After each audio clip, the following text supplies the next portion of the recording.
আসসালামু আলাইকুম ওরহমতুল্লাহ। সম্মানিত দর্শক, আপনারা দেখছেন যে চাঁদপুর জেলাধীন ঐতিহ্যবাহী শাহাতুলির পিসাব হুজুরের তথা আবুল বাশার পিসাব হুজুরের বাড়ির বার্ষিক ওয়াজ ও দোয়ার মাহফিলের প্যান্ডেল প্রস্তুত হচ্ছে। আগামীকাল এই মাঠেই বাংলাদেশের হাজার হাজার জাকেরান, মাওলানা আবুল বাশার পিসাব হুজুরের যে সমস্ত জাকেরানরা রয়েছেন তারা এই মাঠে, আমরা আশা করছি যে মাঠ কানায় কানায় পূর্ণ হয়ে যাবে। এবছর 2026 সালের মাহফিল আগামী কাল তথা 21, 22 ও 23 জানুয়ারি মাহফিল অনুষ্ঠিত হবে।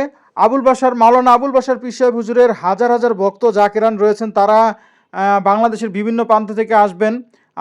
আপনাদেরকে দেখাচ্ছিলাম যে এতক্ষণ হচ্ছে মাদ্রাসার, এখন হচ্ছে দেখাচ্ছি মাদ্রাসার অংশ। এটি হচ্ছে একটি হাফিজি মাদ্রাসা, মাওলানা আবুল বাশার পীর সাহেব হুজুরের প্রতিষ্ঠিত। এর আগে আমরা আপনাদেরকে প্যান্ডেলের অংশটি দেখিয়েছিলাম। যেই মাঠে এই প্যান্ডেলেই আগামীকাল বাংলাদেশের দূর দূরান্ত থেকে আগত হাজার হাজার জাকিরানগণ উপস্থিত হবেন এবং অনেক বক্তা এখানে আলোচনা পেশ করবেন, দিনের দাওয়াত দিবেন তথা শাহাতুলির মানুষ এই মাহফিলকে কেন্দ্র করে এক জাঁকজমক একটি পরিবেশ তৈরি হয়। তো সকলের কাছে উদাত্ত আহ্বান থাকবে, আপনারা আসবেন এবং দিনী বয়ান শুনবেন এবং মরহুম পীর সাহেব হযরত মাওলানা আবুল বাশার পীর সাহেব হুজুরের মরহুম পীর সাহেব হুজুরের সোহবত নেওয়ার চেষ্টা করবেন। এই ভিডিওটি আপনাদের জন্য ধারণ করেছেন মোহাম্মদ সচিব গাজী। আমরা তার জন্য দোয়া করি, আল্লাহ তাকে উত্তম পুরস্কার দান করুক।